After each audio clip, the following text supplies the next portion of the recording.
Hoy no voy a hablar yo. Hoy vas a escuchar la opinión de las personas que directamente deciden o asesoran a las personas que toman las decisiones a nivel geopolítico. Vas a escuchar la opinión de analistas geopolíticos, de asesores financieros, de gente que ha trabajado en la Casa Blanca, gente que ha trabajado para nada más y nada menos que SWIFT, que han estado en su consejo de administración. ¿Y qué es lo que piensan ellos, estos asesores, estos expertos, no solamente en finanzas, sino a nivel geopolítico, de la comunidad de inteligencia? ¿Qué opinan ellos sobre el sector de activos digitales? Sin nombrar específicamente a XRP, pero ¿por qué analizar el sector de activos digitales sin tener en cuenta la geopolítica? Es un error enorme que por desgracia está muy extendido en el sector de activos digitales. No puedes analizar el sector de activos digitales sin tener en cuenta la geopolítica. Y por eso hoy no voy a hablar yo, te voy a poner a continuación una serie de clips para que tú mismo llegues a la conclusión de por qué las funciones del dólar, no el dólar, sino las funciones del dólar van a ser sustituidas por XRP. Repito, el gran componente que falta por desgracia en el sector de activos digitales es la visión geopolítica de lo que está ocurriendo en el mundo. No son tiempos normales, son tiempos extremadamente excepcionales y hace falta entender que estamos en mitad de una transición, no dicho por mí, sino por las siguientes personas.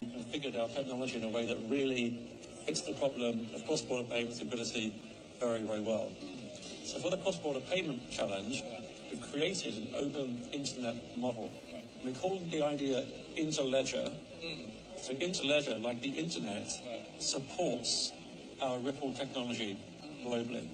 And that model does not require a single universal common blockchain. It requires a very open blockchain interconnectivity. And that means that the volume is theoretically infinite. It's like the internet never runs out of capacity. Elements do, but the internet still works because it's inherently decentralized. So Ripple is the same. Through a decentralized model, it is infinitely scalable. Supporting that, we have our liquidity proposition, which uses XRP, and that's a classic blockchain. But XRP was designed from the outset for transacting. So unlike the likes of Bitcoin, which is like very slow and slows down as you continue to build on volume, the XRP model is very, very, very high speed and very high capacity. So the liquidity part is very adequately served by the XRP model. The wider network we're creating, where if you're really going to create something of value for 7 billion people in the world, or 9 billion, can't be one blockchain. No matter how passionate you are about your favorite layer one, there can't be one. If there's only one, then there will be no innovation because there's no break-in points. The barrier of entry is too high, and basically you'll have the malaise that you have in traditional financial systems. Just you'll have it in blockchain form. So there'll be many, and they'll continue to proliferate in this world. The real question, and the other truth is, you cannot scale a decentralized blockchain, theoretically impossible, that maintains each of the three balance points for a blockchain to 1 million transactions per second, really the amount that we would need to cover global scale financial transactions. You can't do it. So there can't be one. What that means is methods to connect chains together and to actually have a chain of chains is actually the essential component in this new world. And there's good solutions out there in order to connect chains. So I can have one blockchain that is completely public. I can stand up another blockchain, a layer 2 blockchain. I can proof its activity down to the lower chain, and now I've just doubled the scale of that chain. I can do that a layer above and a layer above, or layers outward, horizontally or vertically, to get to that point. But what that means is I have many chains. Now those chains may be public, they may be private. There are good reasons why chains should be private. Transaction privacy matters. Let's say I want to run a dark pool. That's a useful thing in the markets. And so you do want to keep your transactions private. So I think we do need to explore this public-private partnership. One thing that is of the utmost importance is thinking about privacy. And this is something that Libra really got wrong. Everything is out in the open. Everything is public, all transactions.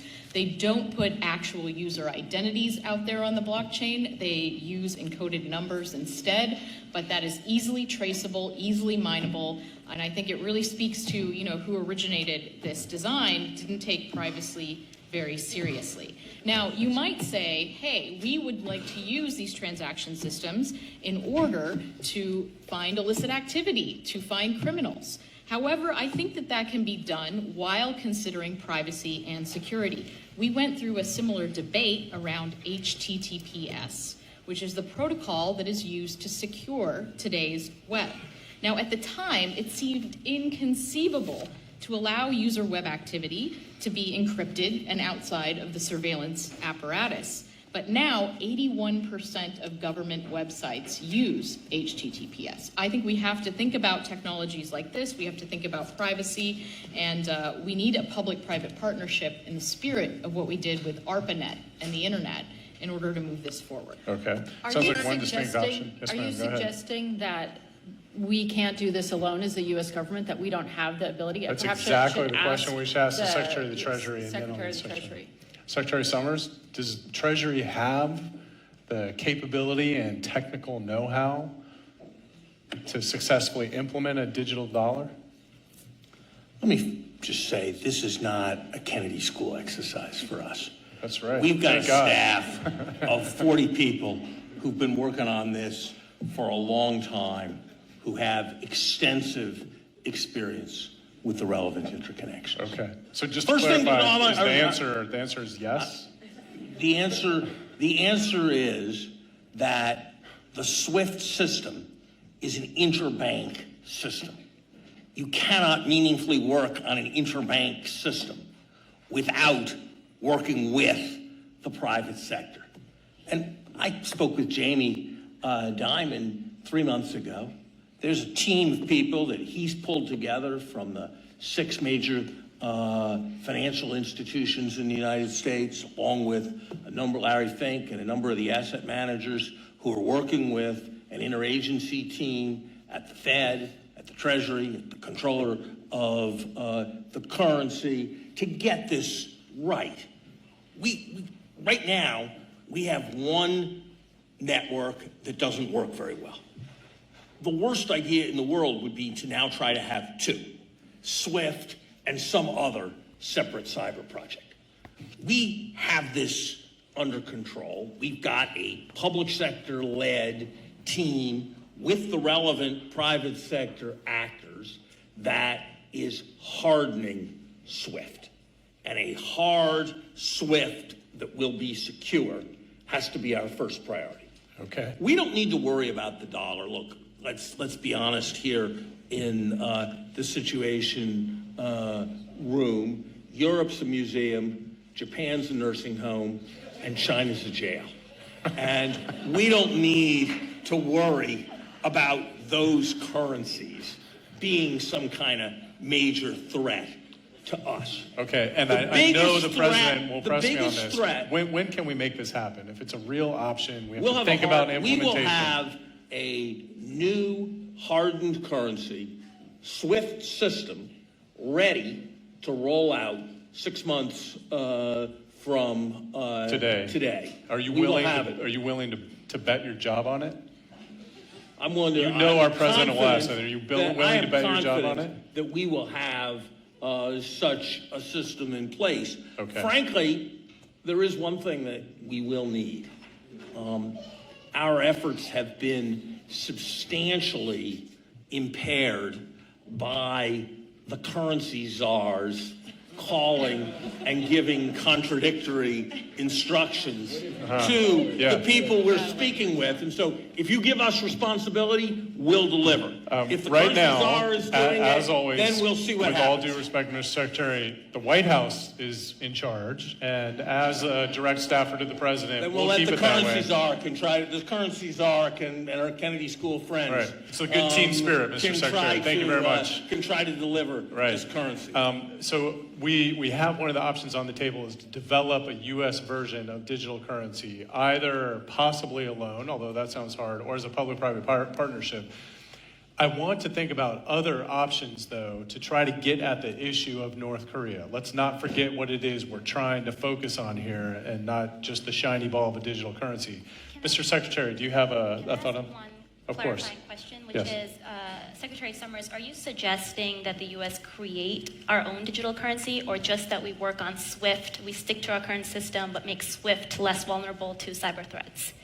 We need to make a secure SWIFT. Look, SWIFT is digital. It's all binary. It's all electronic communication. So there's a question about what the definition, what we mean by that. But my proposal is that we harden SWIFT, that we commit with respect to avoiding what other countries see as abuse of SWIFT, and that we make clear that where there are SWIFT transactions involving North Korea or involving other rogue nations, we will use the leverage associated with SWIFT. But secondary sanctions on those who are engaged in transactions and commerce that does not involve rogue nations, we will not seek to interfere. Okay. Unless we make a pledge of that kind, That sounds we are like- likely to lose the integrity So, of SWIFT. If I can try that to it clarify depends real on. quick, that sounds like a major policy change for the U.S. government, that we're going to commit to not implementing secondary sanctions. So we'll propose that to the president from the Secretary of Treasury. Hardening SWIFT, but that is different than the proposal from our currency czar on proposing a digital currency. Three pieces. We've got public sector, private sector team now working on hardening SWIFT. If there should be some digital component that's separate from the current SWIFT system, that can be part of what that team works on, but we are well down the field and we need to build on the momentum of that project. But there's one thing that I wanted to give the audience something to think about. And I've been thinking a lot about this. I'm watching the rest of the world. I'm watching this de-dollarization, which is actually picking up steam. And we're not talking a few countries. We're talking countries that are going to essentially put the so-called petrodollar at very high risk, if not out of business. You have the Saudis that are now doing business with the Chinese in yuan. You have the Saudis, or not the Saudis, but the Chinese that have established these gold exchanges, one in Riyadh and the other in Hong Kong, one with renminbi and so forth. I see the world in the future, and I don't know how long this takes, if it's a year, 2 years, 3 years, 5 years, 10 years, but I see a split occurring where one half of the world is going to fall in line with this thing we call BRICS, you know, Brazil, Russia, India, China, Saudi Arabia. And I think they'll have as many as 100 nation states aligned with them in a new financial system that is divorced from us. And we, and whoever is with us, some Europeans, I imagine, maybe the Japanese, perhaps some Latin American countries, I don't know. But I think we will then move into a system where it is not simply our fiat currency. We're going to look for things that we can back our currency with. But I also think there may be a role there for digital currency that is a little different from what we're imagining. And I don't think it's state-sponsored or state-owned, but independent of the central banks. In other words, we're going to move away from the system we have now, which is, faith in the dollar, in the great institutions and so forth, which is eroding pretty rapidly, let's face it.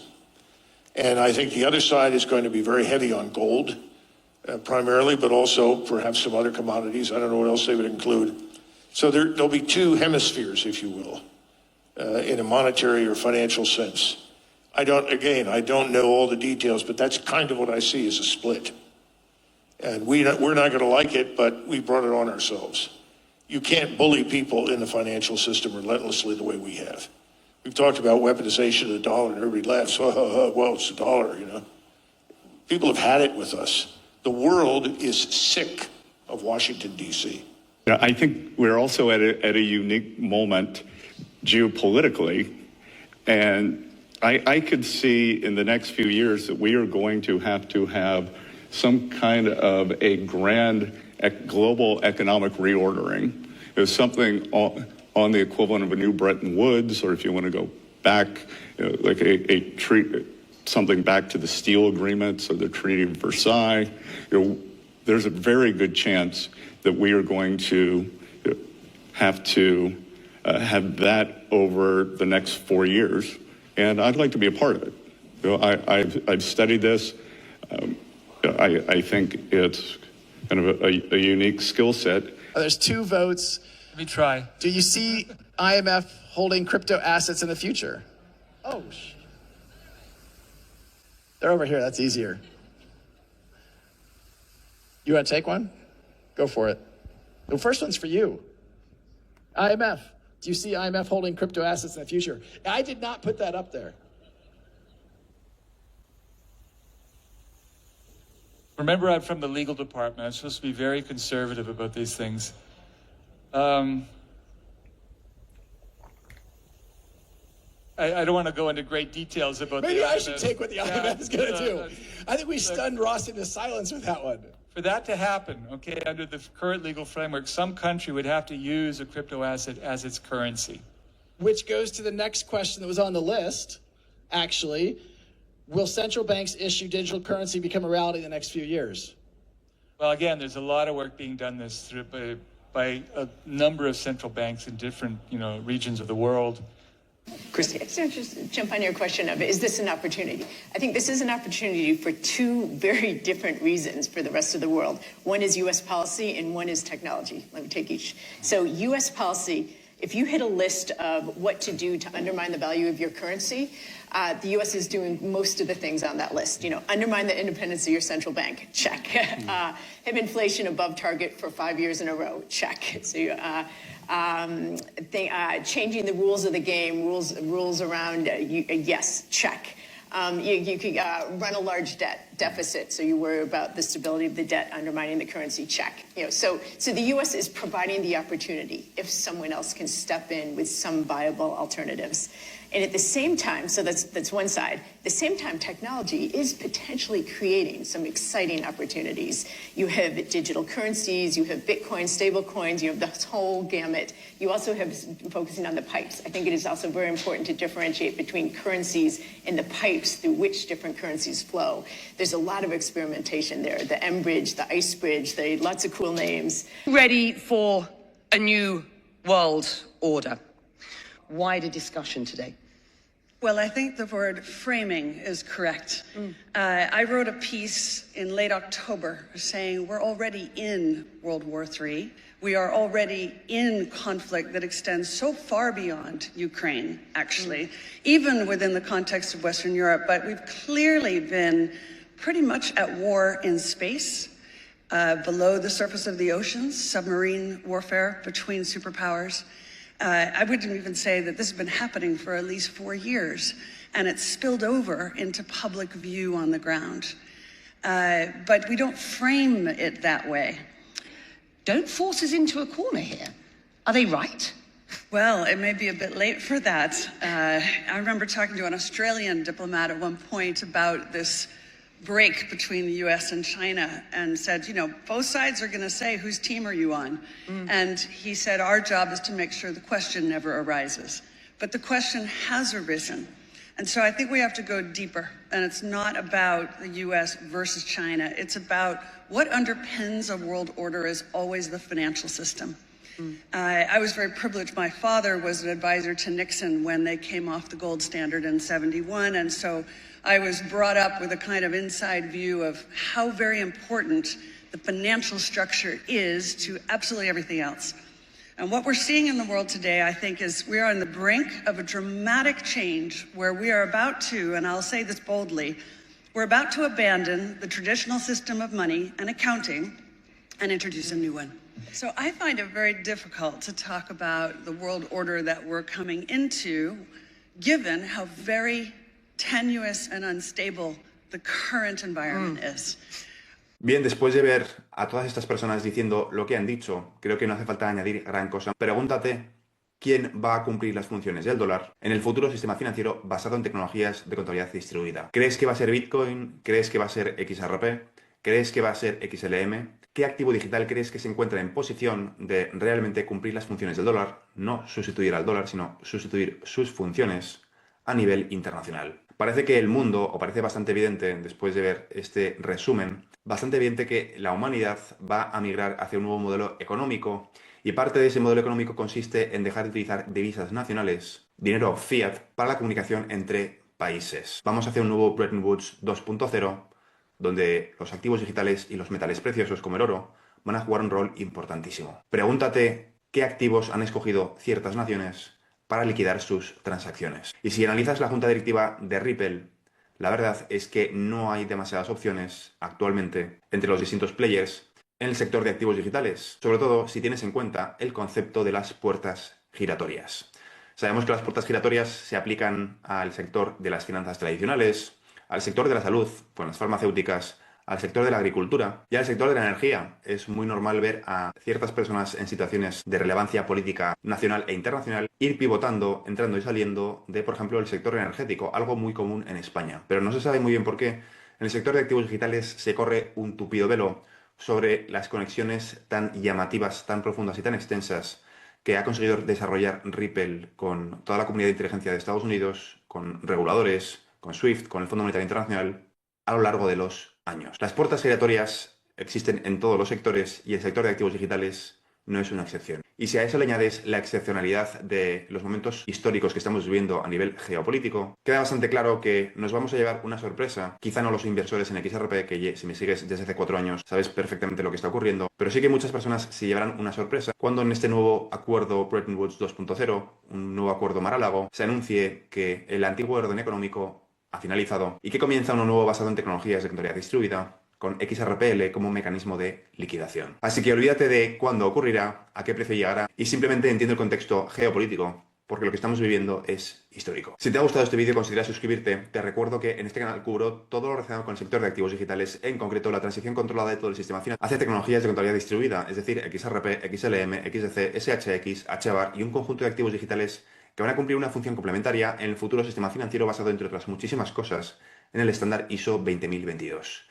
Y todo eso explicado desde el punto de vista de una transformación muchísimo más macro y profunda que consiste en dejar atrás el capitalismo, comenzar una nueva era postcapitalista, post-IA, post-trabajo, donde la singularidad económica provoca el desacople del crecimiento del mercado laboral del crecimiento del PIB. Y todo eso explicado desde el punto de vista de las oportunidades que nos vamos a encontrar en el proceso para los inversores retail como tú y como yo en el sector de activos digitales. Esto es todo por ahora, nos vemos en el siguiente vídeo. Un saludo.